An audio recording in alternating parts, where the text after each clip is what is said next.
There are times that I wonder if I'm just being crazy when thoughts cross my mind that the cabal running the church right now are not only in error but profoundly anti-Catholic.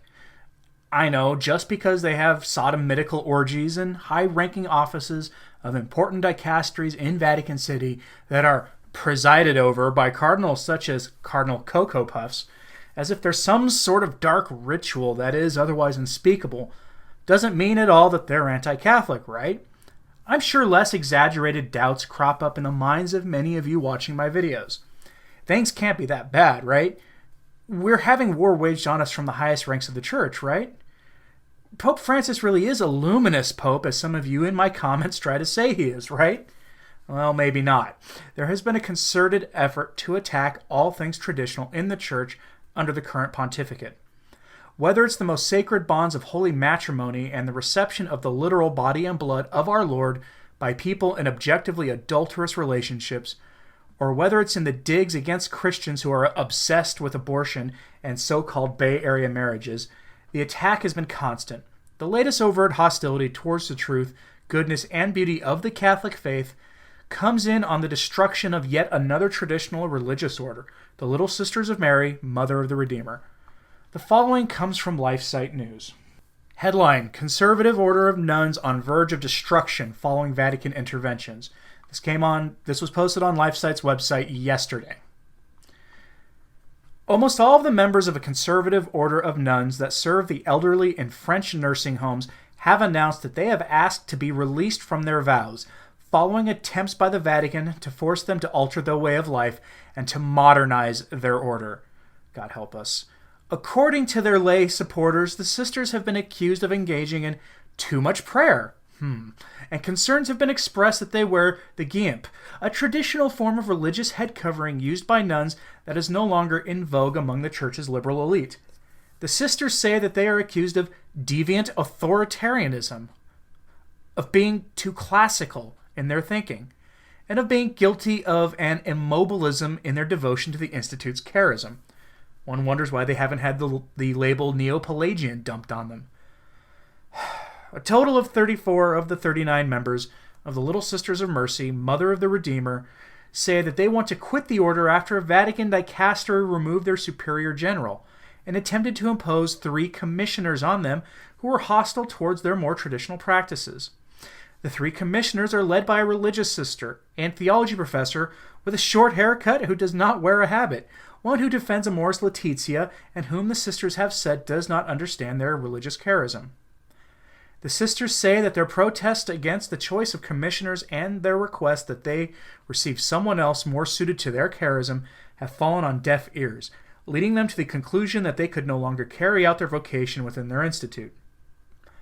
After having acquired the moral certainty throughout this year that the reception of the apostolic commissioner within our institute would cause serious and certain harm, both regarding the understanding of the charisma bequeathed by God to Mother Mary of the Cross, our foundress, and the way of living it, after many times proposing solutions of appeasement without any answer ever having been given to us, after consulting with authorized and competent persons, after having prayed much and always with the desire to remain daughters of the Church, wanting to remain faithful and obedient to the truth, it seemed to us that we had no choice but to renounce our vows, the sister wrote in a public statement issued on November 7th.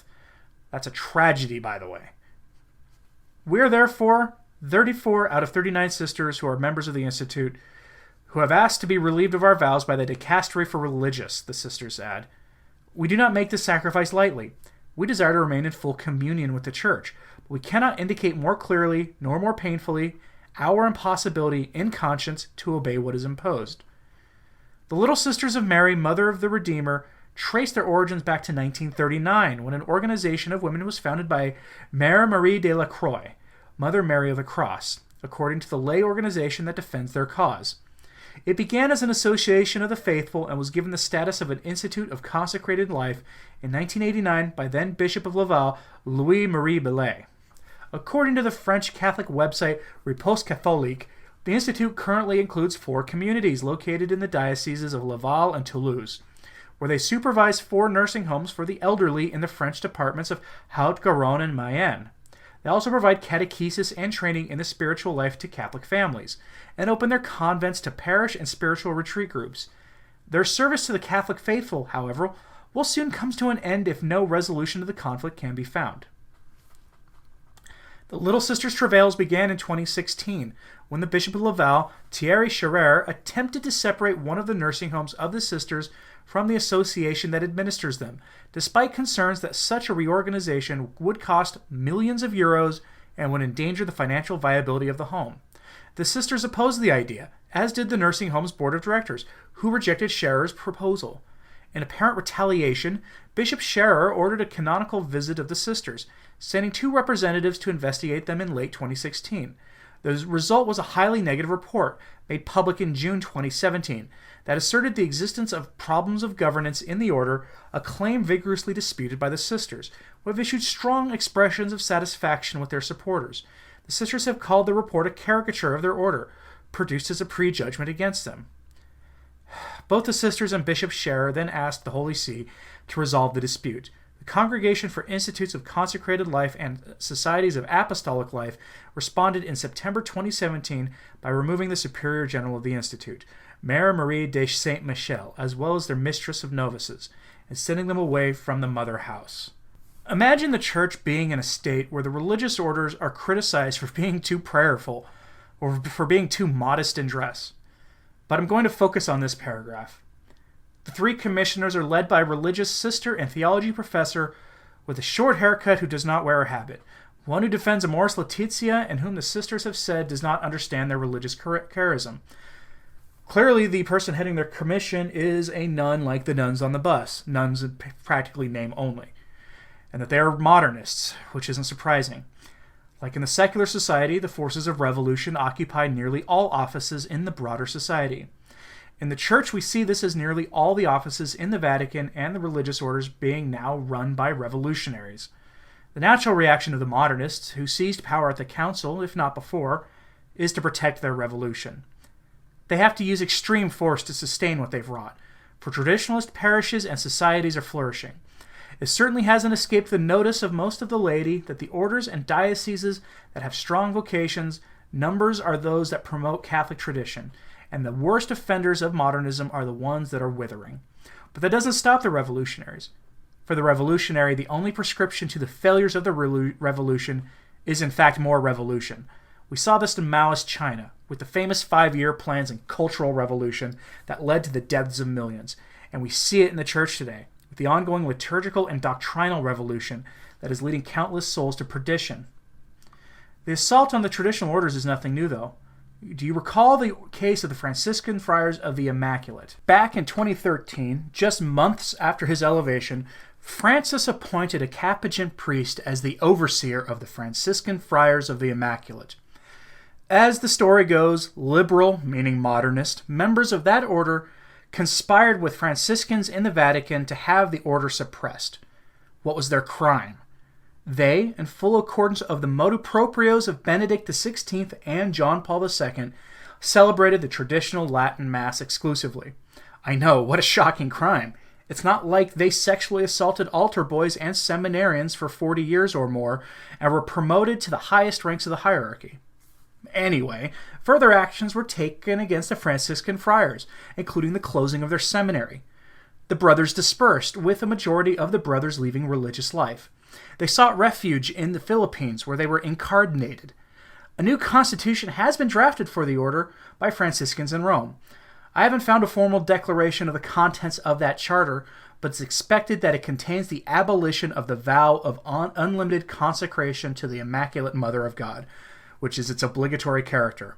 This would imply a strong refutation of the principal characteristic of the identity of the order, which was inspired by that notorious Neo-Pelagian, St. Maximilian Kolbe, who suffered from rigidity of character, at least by today's standards.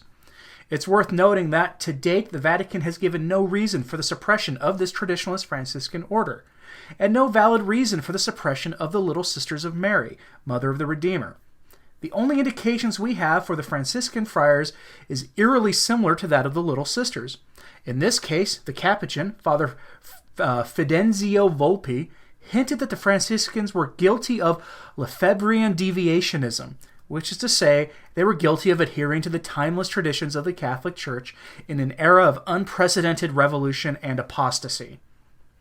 In closing, today I recommend that you be guilty of Lefebvrean deviationism.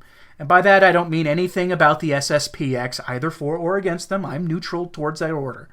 I mean that you should cling to religion in ways that upset these revolutionaries, who think that having sodomitical orgies and dicastery offices in Vatican City is fine and holy. Cling to the traditions of the Church, for those traditions go back to the earliest days of the faith. If you read the writings of the Church Fathers, you will see those traditions in their earliest forms on display. Don't let these people move you, and don't let them force you into apostasy. We know that our Lord wins in the end. Remain faithful and remain unbowed. If you like videos like this, like and share this video and subscribe. And click that notification bell below. You can support my work if you want through Patreon. A link is found in the description below, along with links to my Twitter, the blog where the sources are put, and the Facebook page I manage. For Return to Tradition, I'm Anthony Stein. Ave Maria.